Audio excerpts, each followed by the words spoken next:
നിങ്ങൾക്ക് നിങ്ങളായിരിക്കുന്ന വിഷയങ്ങൾ തന്നെ, നിങ്ങൾ ആഗ്രഹിക്കുന്ന ചില കാര്യങ്ങൾ തന്നെ. അപ്പൊ കർത്താവെ നീ എന്നെ അനുഗ്രഹിക്കുമെന്ന് വിശ്വസിച്ച് ദൈവത്തോട് ചോദിക്കും. സഭയുടെ മേൽ പകരപ്പെട്ട അഭിഷേകത്തിന്റെ പുഷ്ടിയാലപ്പ കർത്താവെ ഈ മക്കൾ ആയിരിക്കുന്ന തൊഴിൽ മേഖലകളിൽ ഇവർ അനുഗ്രഹിക്കപ്പെടുമാറാകട്ടെ. കർത്താവെ ഇവർ ചെല്ലുന്ന ഇടങ്ങളിൽ ഒരു അനുഗ്രഹമായിരിക്കട്ടെ. അപ്പൊ സ്ഥിരമായ നിത്യതയെ നഷ്ടപ്പെടുത്താത്ത ഒരു ജോലി അവരുടെ മേൽ വെളിപ്പെടട്ടെ. അപ്പ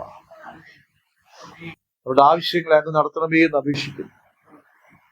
കർത്താവെ അങ്ങേ സേവിപ്പാൻ ആഗ്രഹിക്കുന്നവർ അങ്ങനെ വരട്ടെ. എങ്കിലും എല്ലാ ഞെരുക്കങ്ങളിൽ നിന്നും വിടുവിപ്പാൻ കഴിയുന്നവരെ അങ്ങയുടെ രാജ്യവും നീതിയും അന്വേഷിക്കുന്ന ഹൃദയത്തോടെ ഇവർ സമ്പന്നരായി തീരട്ടെ. യേശുവിന്റെ അധികാരമുള്ള നാമത്തിൽ ആത്മീയ സമ്പന്നത പ്രാപിക്കുന്നത് പോലെ ഭൗതിക നന്മകളാലും നിറയപ്പെടട്ടെ. അപ്പ ആത്മീയ കാര്യത്തിൽ എന്തായിരിക്കണം എങ്കിൽ ദൈവം അനുഗ്രഹിച്ചിരിക്കും. നാം ദൈവത്താൽ ഇവിടെ പൊളിഞ്ഞു കിടന്നിട്ട് അവിടെ അനുഗ്രഹിക്കുമെന്ന് പറയരുത്. എന്ത് കിട്ടിയെന്ന് ചോദിക്കരുത്. ഇവിടെ പൊളിയരുത്. മനസ്സിലാകുന്നുണ്ടോ?